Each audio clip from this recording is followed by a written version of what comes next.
Debate ಬರಕ್ಕೆ ಹೇಳಿ. ಆ ಮನ್ರೇಗಾಗೂ ಈಗ ಮನ್ರೇಗಾಗೂ ಏನಿದೆ ಅನ್ನೋದನ್ನ ಬೇಕಾದ್ರೆ ನಾನು ಅವ್ರನ್ನ ಆಹ್ವಾನಿಸ್ತೇನೆ. ಎಲ್ಲರೂ ಒಂದು ಡಿಬೇಟ್ ಫಿಕ್ಸ್ ಮಾಡಕ್ಕೆ ಹೇಳಿ. ಒಳ್ಳೇದು, ಜನಕ್ಕೂ ಜಾಗೃತಿ ಮೂಡಿಸ್ಬೇಕು.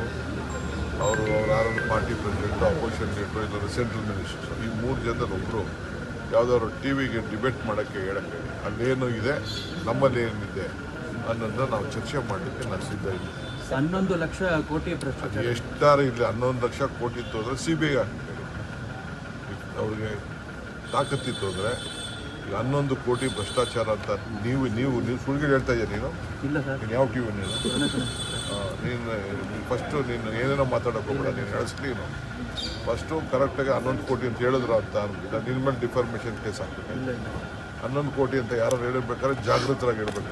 ಹೇಳಿದಾರೆ 11 ಕೋಟಿ ಅಂತ ಸುಳ್ಳಿಲ್ಲ ಹೇಳೋಕೆ ಹೋಗ್ಬೇಕು. ನಾನು with I need A document. ಯಾರು ರೆಸ್ಪಾನ್ಸಿಬಲ್ ಮನಸ್ಸು 11 ಕೋಟಿ ಅಂತ ಹೇಳೋಕ್ಕಾಗಲ್ಲ. 11 ಕೋಟಿ ಅಂದರೆ ಸಾಧಾರಣ ಅಂತ ನೀವು ತಿಳ್ಕೊಳ್ಳೋಕೆ ಪೊಲೀಸರ ಜೊತೆ ನೀವು ಸಭೆ ನಡೆಸಿದ್ದು ಕುಮಾರಸ್ವಾಮಿ ಮತ್ತೆ ಪ್ರಶ್ನೆ ಮಾಡಿದ್ದಾರೆ. DCMಗೇನು ಎಕ್ಸ್ಟ್ರಾ ಕೊಂಬು ಇಲ್ಲ ಅನ್ನೋದ್ರ ಬಗ್ಗೆ. ಶಿಷ್ಟಾಚಾರ ಮಂತ್ರಿಗಳಿಗೆ ಇರುವಷ್ಟು ಶಿಷ್ಟಾಚಾರ ಆಯ್ತಪ್ಪ. ಅವ್ರ MLA ಗಳು ಇದಾರಲ್ಲ,